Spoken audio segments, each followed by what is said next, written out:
TCS constable ఒక accuse Riyaz అనే accuse తీసుకొస్తున్నప్పుడు అతను మన కానిస్టేబుల్ ని మీద అటాక్ చేసి కానిస్టేబుల్ ని స్టాబ్ చేయడం జరిగింది.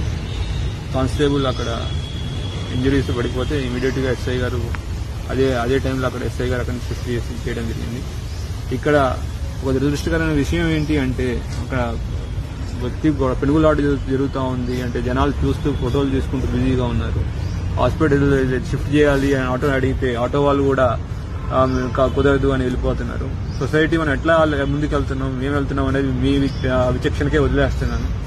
ఒక వ్యక్తికి ఇంజురీ అయింది, పోలీసే కాదు ఎవరైనా అయిండొచ్చు. ఒక వ్యక్తికి రక్తం కారుతూ ఇంజురీ ఉంటే మనం సహాయం చేయాల్సింది పోయి మాకొద్దు మాకు తెలియదు అని వదిలేసి వెళ్తున్నారు. అందరికీ మా విజ్ఞప్తి, పోలీస్ డిపార్ట్మెంట్ పగలు రాత్రి కష్టపడి పనిచేస్తూ ఉంది. ఎన్నో నేరాలు ఆపుతున్నాం, ఎన్నో క్రైమ్స్ ఛేదిస్తున్నాం. ఈ ఒక క్రైమ్ ఛేదించే విషయంలోనే ఒక కానిస్టేబుల్ ఇప్పుడు తన ప్రాణాన్ని పోగొట్టుకున్నారు. ఇప్పుడు ఆ కానిస్టేబుల్ లేని లోటుని ఆ ఫ్యామిలీ మెంబర్స్ అయితే ఎవరు తిరిగి అందిలేరు. కనీసం అటువంటి సిచ్యువేషన్స్ ఉన్నప్పుడు లోకల్ ఎవరైనా పక్కన చుట్టుపక్కల ఉన్న వాళ్ళు కూడా అతను పారిపోయాడు, అక్యూజ్ ముందు నుంచి పారిపోయాడు, ఎవరు హెల్ప్ చేయడానికి కూడా ఎవరు అట్లీస్ట్ అరవడానికి కూడా రాలేదు. కనీసం షిఫ్ట్ చేయడానికి రండి హెల్ప్ చేయడం అని మా ఎస్ఐ గారు అడిగినా రిక్వెస్ట్ చేసిన ఆటోలు కూడా ఆగలేదంటే